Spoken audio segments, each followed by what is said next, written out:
అమ్మాయిలు చూడగా చూడగా కళ్ళన కాటికి పక్కన పక్క సుక్క కాళ్ళగా పారాయణ ఎవరికున్నాయి కూర్చున్న కోతి రూపానికి ఉన్నాయి. అమ్మాయిలు చూసుకున్నారా పెడుతున్నారు. అది వచ్చాడు కోతి రాకున్నాడు.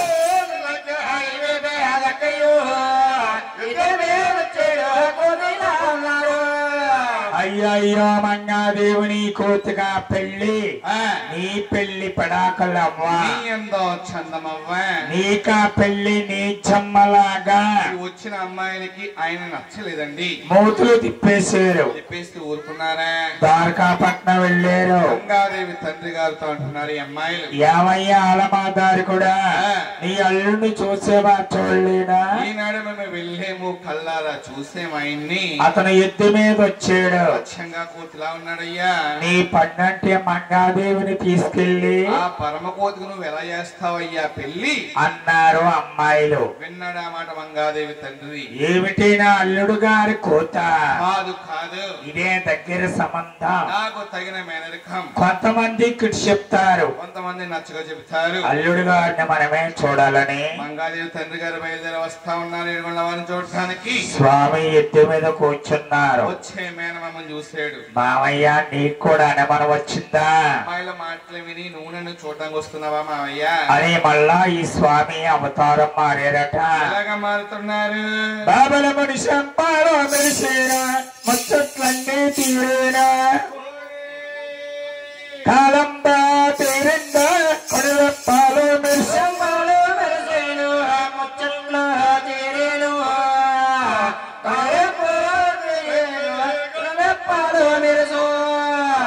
మునిశంపల మెరిసి ముచ్చట్లు తీరి దేవదేవుడే సతవృద్ధుడే ఒరిగిపోతా ఉన్నాడమ్మా.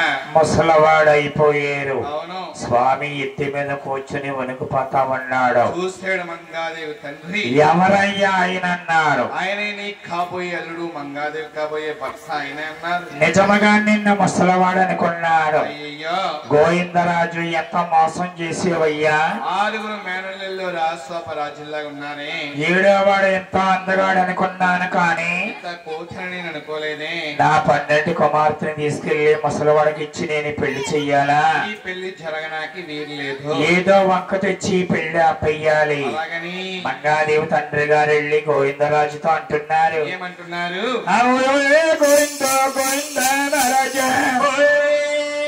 మన ఊసాన రాజులు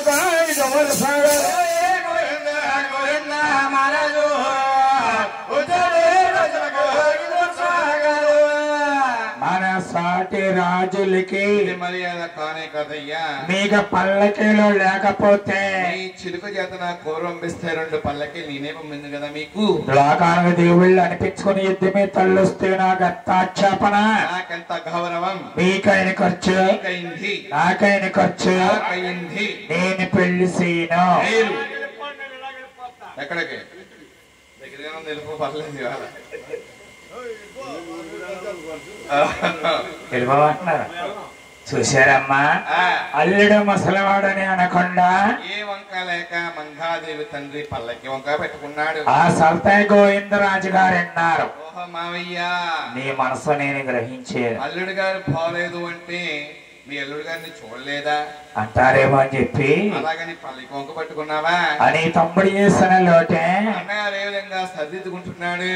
మావయ్య మావయ్య ఓ మేనా మామయ్య మాయారు గారు అన్నలకే ఎద్రా మీదయిని మావయ్యో ఓ మేనా మావయ్యో అన్నలకే ఎద్రా మీదయ్యాయో మాయారు గారు అన్నలకే పెళ్ళిళ్ళెడ్లా మీద నివానమై తప్పక మేము అన్నలకు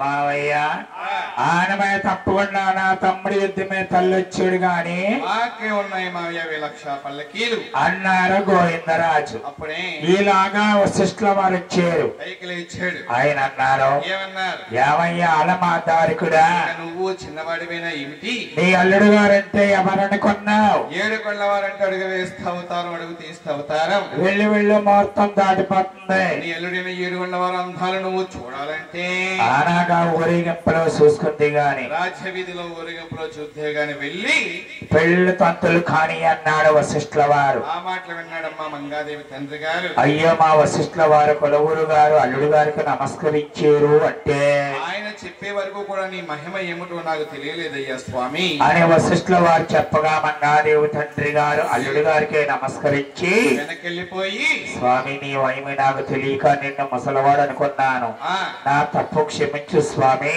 అలాగని అల్లుడు గారికి నమస్కరించి మంగాదేవి తండ్రి గారు వెనక్కి వెళ్ళిపోయి వారు పనగాల కాకుండా పకుండా సైతంగా ఆయుధంప చల్లాలో తెచ్చుకోవాలా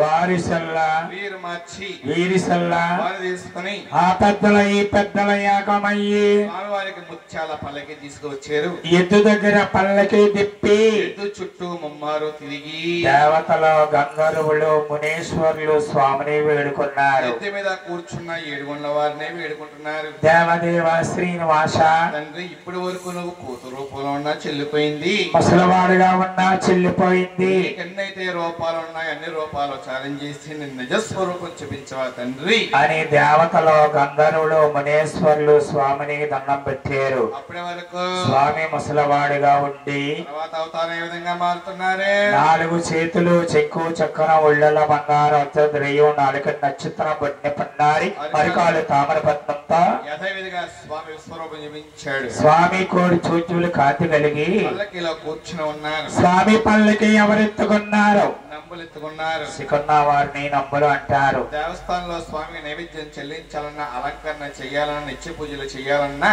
నంబులే చేస్తారు. మిగతా వాళ్ళకి అర్హత లేదండి. స్వాముల వారమ్మ పల్లకిలో కూర్చొని తెల్లవాళ్ళు ద్వారకాపట్నం ఊరేగుతా ఉంటే ద్వారకాపట్నం పళ్ళుమని వెలుగు కలిగింది. నిన్న చూసారు అమ్మాయిలే, నిన్న చూసిన ముసలవాడే కదా అని చెప్పేసి మళ్ళా సంద్రంలో చూడొచ్చారు 7 కొళ్ళ వారిని. సంద్రంలో చూస్తే నిన్న చూసిన కోతి ఏమిటి? ముసలవాడేమిటి? భగవంతుడు సూర్యకాంతులతో ఊరేగుతుంటే మళ్ళీ అమ్మాయిలు ఏమనుకుంటున్నారు?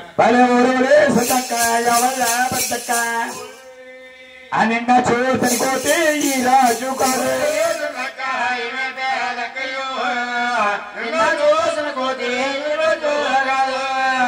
అక్క నెత్తి మీద చూస్తున్న కోతి ఎవరు ధారైపోయే దిష్టి బొమ్మ అవుతుంది. కళ్ళన ఘాటికి పక్కన బొక్షక్క కాళ్ళక పారాయణం ఉంటే మంగాదేవి కాబోయే భర్త అనుకున్నాం నిన్న మనందరం కలిసి. అక్క మంగక్కే తగదే, మంగాదేవి తగినంటి భర్త అంటే ఈయన అని 2 చేతులు జోడించి 7 కొళ్ళ వారికి అమ్మాయిలు నమస్కరించి స్వామి పల్లకి చుట్టూ తిరిగారట. అమ్మారు తిరిగారు. పల్లకి ఊరేగింపులో వారందరూ పాల్గొన్నారు. తెల్లవాళ్ళు స్వామి ద్వారకాపట్నం ఊరేగుతా ఉన్నాడమ్మా. స్వామి లగ్నం ఎప్పుడు వచ్చిందయ్యా? శుక్రవారం సక్కన రోజున పగల 10 నిమిషాలకు వచ్చింది స్వామి లగ్నం. అమ్మా కళ్యాణ టైం దగ్గర వచ్చిందమ్మా. అవును అమ్మా తల్లిదండ్రులారా, సభా సోదర జనులారా, కళ్యాణ సమయం దగ్గరకు వచ్చింది. స్వాముల వారి కళ్యాణం అవుతుంది. అమ్మా అత్యంతలో అందరికి ఈ తల్లి అత్యంతలు చేశారు కదా, పళ్ళను పట్టుకుని చిన్నవారికి పెద్దవారికి అందరికీ కొద్దిగా అత్యంతలు పంచిపెట్టమ్మా.